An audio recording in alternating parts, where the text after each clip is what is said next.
JIA ni icyiciro n'urugaga rw'abasore ruboneka mu itorero ry'Abadivantisite b'umunsi wa karindwi. Mu gice cya mbere twasanze JIA ari Jeunesse Adventiste cyangwa se ni urubyiruko rw'Abadivantisite b'umunsi wa karindwi, ndetse dusanga mu cyongereza ari AY cyangwa se Adventist Youth. Twasanze yarazanwe n'abasore babiri batoya icyo gihe kuva ku myaka 1800 kugeza 1900. Mu gice cya mbere twabonye ibyagiye bibamo, aho mu 1879 Luther Warren wari ufite imyaka 14 ndetse Harry Fenner wari ufite imyaka 17 bari abasore babiri bazanye igitekerezo cyo kugira ngo urubyiruko rukore mu itorero ry'Abadivantisite b'umunsi wa karindwi. Niwo mwaka ufatwa nk'aho aribwo urugaga rw'urubyiruko rw'Abadivantisite rwatangiye, kubwo kunyoterwa no gufasha abandi abasore bagenzi babo abo bifuza ko basobanukirwa biruseho, ndetse igikubiyemo bakabyarwa ubwa kabiri ndetse bakagira ivugurura, birth and revival. Ese byagenze bite? Kurikira iki gice cya kabiri cy'amateka ya JIA urushaho gusobanukirwa. Muri kumwe nanjye Ndayambaje Rukara, Master Guide.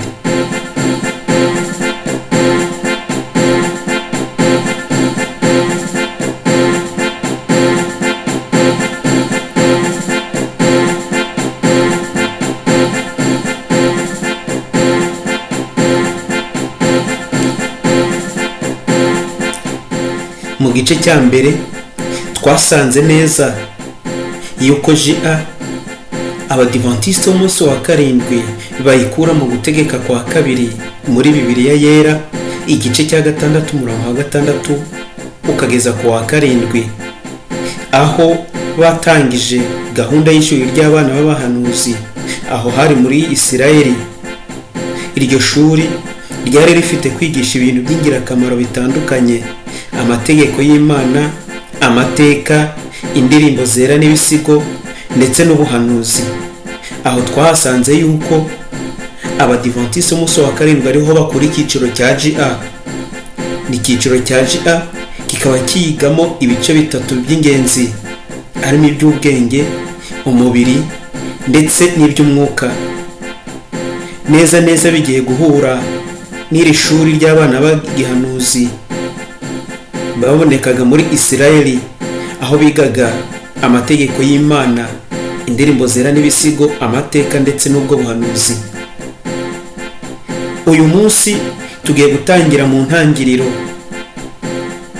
z'1901 ukazamuka ukageza mu 1915. Turebe ibyaranze iyo myaka kugira ngo JIA yaguke bitangaje kugeza kuri urwego rw'isi.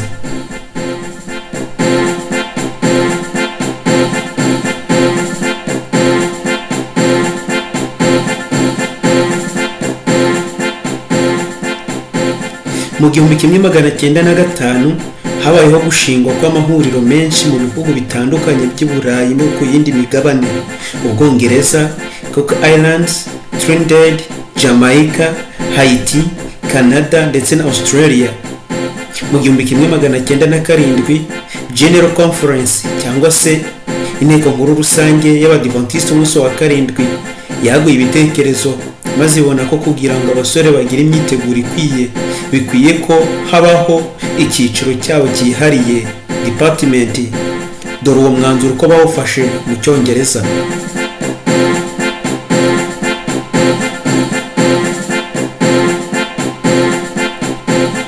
Baravuze bati: resolved that in order that this work may be properly developed and thus an army of workers be properly trained for service, a special department with the necessary officers be created, the same to be known as Young People's Department of the General Conference.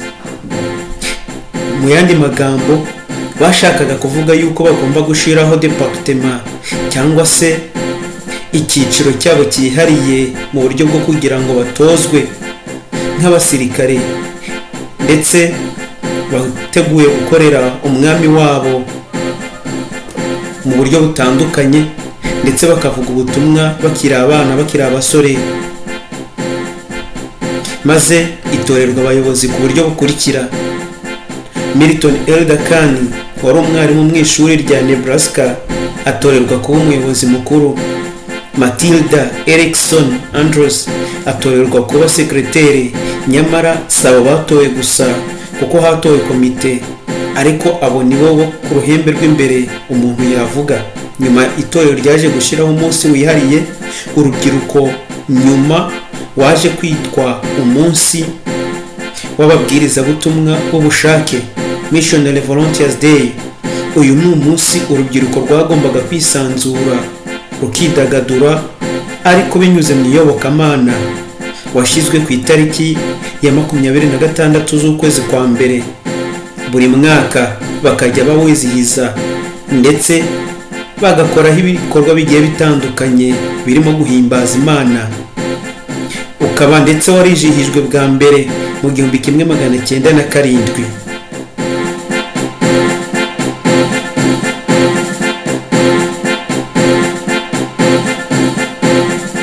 Nyamara si byagarukiye aho gusa, ahubwo itorero ryashyizeho n'isabato ya GA, Pathfinder Sabbath, yizihizwa bwa mbere mu ntangiriro z'1905.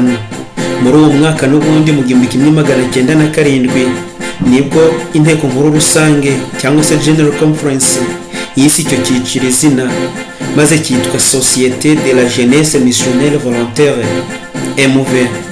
Maze hashyirwaho isomo bagenderaho riboneka muri Bibiliya yera, urwa kabiri rw'Abakorinto igice cya 5 umurongo wa 14, havuga ngo urukundo rwa Kristo ruraduhata.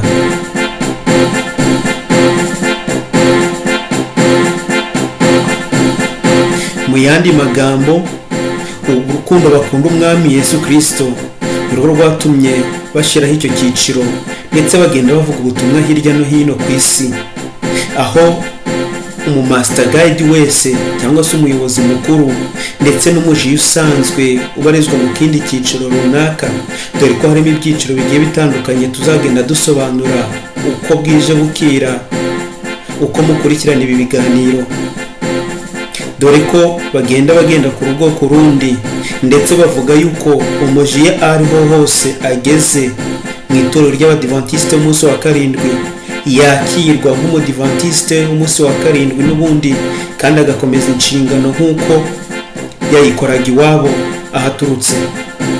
Mu 1908 nibwo hatangijwe gahunda yo gucengeza mu basore kwiga umurinzi wo mu ruturuturu. Hari mu 1909 niho havutse icyiciro cy'abakuze, abo bita ene, n'ikingimbi bacyita kade. Gusa cyaje guhindurwa izina mu 1976 bacyita explorateur. Explorateur bishatse kuvuga ngo ni abavumbuzi bavumbura, kandi abangaba nibo bigaragara ko bakoze icyiciro gikomeye cyane, ari naho uyu munsi bafite forari bambara mu josi abajiya bagenderaho. Babita aba explorateur, ugomba kuba ari abahanga mu bitekerezo ndetse no mu bwenge no mu by'umwuka.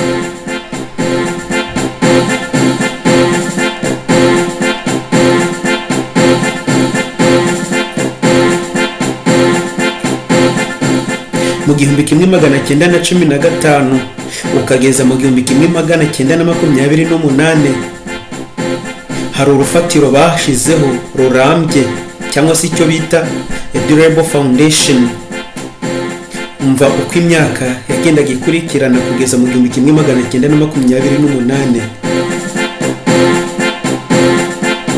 Mu 1917 icyiciro cy'urubyiruko muri General Conference gifatanije n'icy'uburezi batangije gahunda yo kwigisha amasaha 8 ku munsi mu gihe cy'impeshyi, akaba ari byo baje kuba Pathfinder Staff Training Course.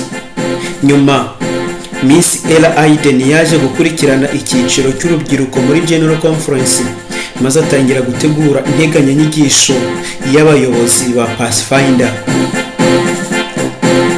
Nyamara bitewe n'uko muri 1917 intambara y'isi yari irambanije, byatumye hatekerezwa uburyo abasore bahumurizwa ndetse bakitwara neza muri ibyo bihe, maze bakwirakwiza igitabo cyitwa Kugana Yesu. Na n'ubu itorero ry'Abadiventiste umunsi wa karindwi bagikoresha. Byatanze umusaruro kuko mu 1918 abasore bari 24,634, nyamara mu 1920 bari 41,916. Abo bose ni ukubera ku gatabo ko Kugana Yesu bagiye basoma. Abo bose bagiye baba aba MV cyangwa se Mouvement Volontaire.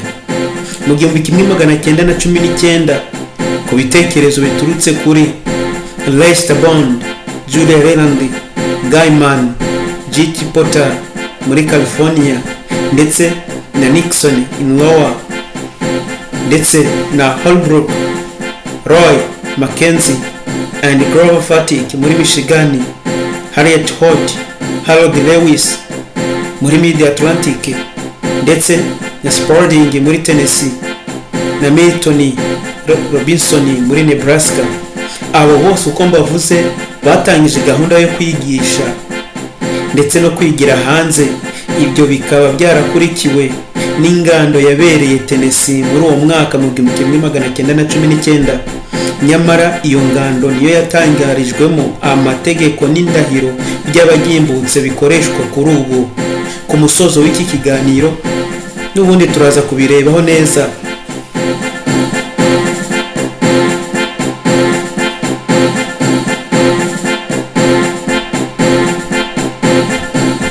Mu 1922 nibwo imitwe y'amajyambere yabonetse, maze aba Master Guide ba mbere baraboneka, ndetse baboneka mu 1930. Ikindi twavuga ni uko izina Master Guide ryaje risimbura Master Comrade MC, risobanurwa ngo ni bakade, abayobozi bakuru, Master Guide. Mu 1930 habaye ingando yo kwigisha abayobozi, ari nayo yacaguriwemo aba Master Guide ba mbere, yabereye muri California. Mu 1962 hatangiye icyiciro bitaga Tyson, gitangiriye muri France, nyuma kiza kwitwa Adventurer. Iki ni icyiciro kiboneka mu itorero ry'Abadiventiste umunsi wa karindwi. N'ubundi muri icyo cyiciro cya GA, aho bafatwa nk'abana batoya kuva ku myaka 4 kugeza ku myaka 9.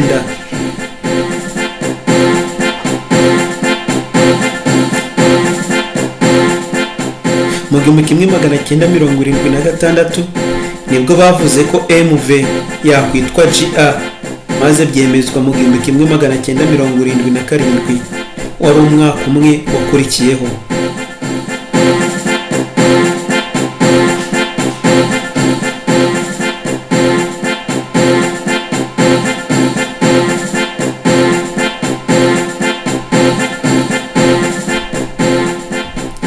Dore bamwe mu bantu b'amateka batajya bibagirana mu cyiciro cya GA.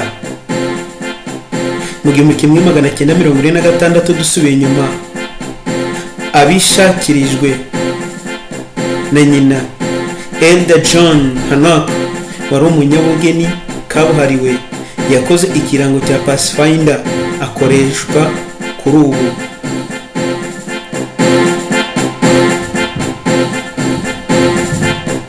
Yaje gukoresha iki kirango muri GA, ndetse gifatwa nk'icyitegererezo kugeza na n'ubu, kikaba gihagarariye GA, kikaba cyambarwa n'aba explorateur cyangwa se aba GAN nk'uko twabibonye. Nyuma nawe aza gusaba Elder Henry Bug kuba yakwandika indirimbo yubahiriza Pathfinder, maze iba ihimbwa ityo. Imigambi migari no gukura byihuse ryabonetse mu 1928 kugeza mu 1957.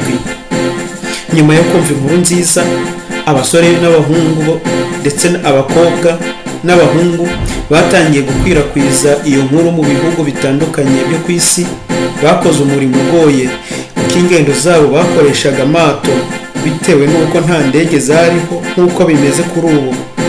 Mu ngendo zabo, Matilda Erickson na Arthur banditse integanyanyigisho y'impeta 16 z'ibanze, arizo izi ngizi zikurikira: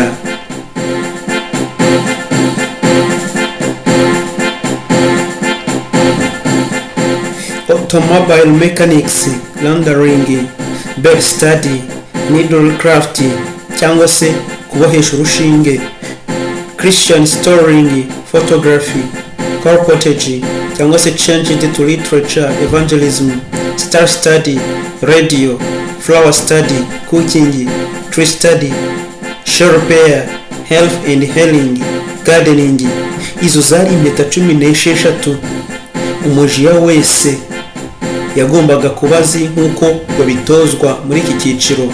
Yagombaga kubazi Automobile Mechanics, Laundering, cyangwa se muri abo bantu bose babajiya bakaba barabyize mu mashuri asanzwe ariko bagahabwa izo mpeta z'uko babyize n'uko babishoboye. Kubuzi uri umunyamakuru ukora kuri radio, cyangwa se uzi ubumenyi bw'ikirere, uzi ibibera mu isanzure, ukaba udoda inkweto ubizi, ukaba uzi kuvura ukoresheje imiti ya gihanga cyangwa se gakondo, ukaba uzi gukanika imodoka ndetse no kuhira indabo cyangwa se kuzitera, ukaba uzi gufotora, ukaba uzi gutera inkuru nziza za gikristo ndetse no kudodesha urushinge. Izo zari inshingano bagombaga guhemberwa bagahabwa izo mpeta nk'uko Matilda Erickson na Arthur bateguye izi nteganyanyigisho z'impeta 16. Mu 1950 mu nama ya General Conference yabereye muri San Francisco, gahunda ya Pathfinder yaremejwe maze inatorerwa abayobozi, aho Elder Lawrence A. Skinner yabaye umuyobozi wa mbere wayo, First World Pathfinder Director.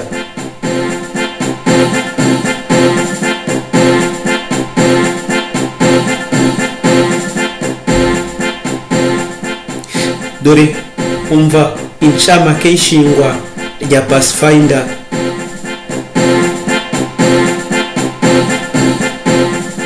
Uyu bamwita Lawrence Skinner, yabaye umuyobozi wa mbere wa World Pathfinder Director mu 1950 ukageza mu 1963. Yari umuntu ureba kure, inyangamugayo, uzi kubana kandi akaba inshuti ya bose. Ibyo byatumye kugeza ku myaka 90 yari acyubahwa. Undi twavuga ni John Hancock. Nyuma yo kuba yarahimbye indirimbo ya Pathfinder, yahimbye indirimbo nyinshi zakunzwe n'aba Pathfinders nka We Will March Along Together, I Will Share My Faith, yifashishijwe ndetse yifashisha na accordion yabwirije abatari bake abinyujije mu ndirimbo. Mu 1963 kugeza mu 1970 yabaye umuyobozi wa kabiri wa World Pathfinder Director. Mu 1970 ukageza mu 1980 yabaye World Youth Director avuye kuri World Pathfinder Director.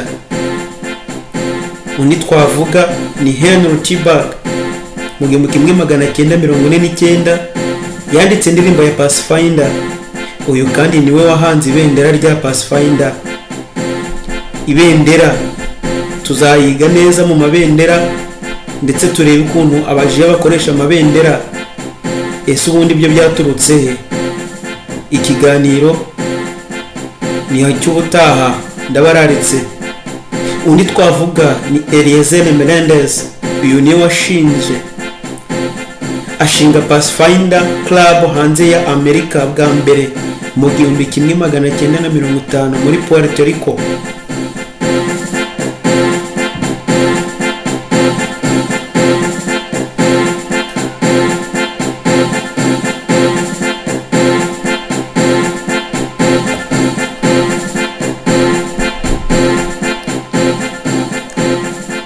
Dore ubusobanuro bw'amateka, amategeko n'isezerano ry'abagimbutse. Nk'uko nabibabwiye, isezerano ry'abagimbutse riravuga ngo isezerano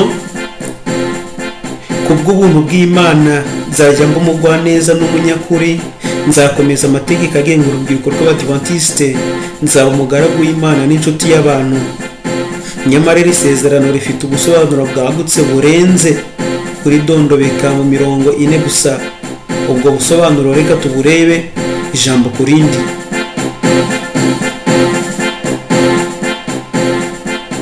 Ku bw'ubuntu bw'Imana risobanurwa ngo ubuntu bw'Imana bwatumye inatanga umwana wayo, nibwo nishingikirijeho muri iri sezerano. Nzaba umunyakuri bisobanura ko nzaba uwiringirwa ahariho hose, haba mu kazi, mu masomo, mu mikino, kandi nzaba umunyakuri mu byo nkora byose.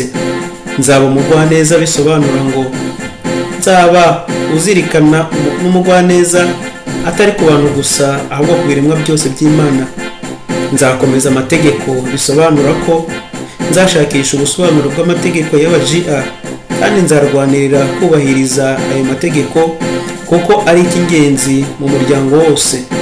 Nzaba umugaragu w'Imana bisobanura ko ndahiriye gukorera Imana ndetse neza kandi mu buntu mpagarariye gukora cyangwa kuba nzagikora nivuye inyuma. Ikintu cyose azaba ahamagarirwa umujiya hariho hose agomba kugikora yivuye inyuma. Nzaba inshuti y'abantu bisobanura ko nzabaho kugira ngo mpeshe abandi umugisha, kandi nzabakorera uko nifuza ko nanjye bangirira. Ayo ni isezerano abajiya bagomba kurahira, akubiye mu bice 4. Mu yandi magambo ni amasezerano 4 umujiya wese kugira ngo agere mu cyiciro aba agomba kurahira. Amategeko yo yabo agenda ate? Itegeko rya mbere riravuga ngo gukomeza umurinzi wo mu ruturuturu, gukora ibikwiye. Irya kabiri, ubwo ni irya gatatu, ni kwitegereza uwo tuvugana. Irya kane, kubaha no kumvira. Gatanu, kubahira mu nzu y'Imana. Irya gatandatu, guhora ukeye. Karindwi, kwamamaza ubutumwa bwiza. Ndetse n'irya munane, kwita ku mubiri wanjye. Ayo ni amategeko y'abagimbutse.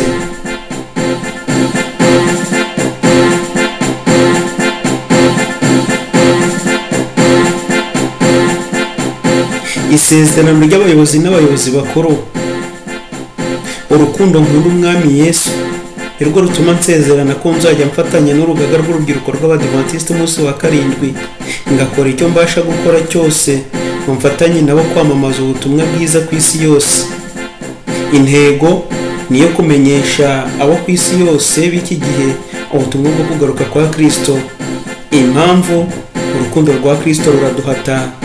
Imwe mu somo twabonye benshi abajiya bagenderaho ku isi yose. Mbashimiye mwebwe mwateze amatwi iki kiganiro, bararikira kuzakurikira ikindi kizakurikiraho n'ubundi kijyanye na GR. Bararikiye gukora subscribe, share ndetse na comment kugira ngo tubashe gukurikirana ibi byigisho uko bikurikirana, dusobanukirwa n'icyiciro cya GR. Nk'uko benshi babyibazaho ngo ni abasirikare ba leta cyangwa se ibihugu tubarizwamo ubu ngubu, ariko nyamara ni abasirikare b'Imana bakora umurimo w'Imana wo kwamamaza ubutumwa bwiza bwo kugaruka kwa Kristo. Mukomeze kubana n'Imana aho muri hose. Murakoze.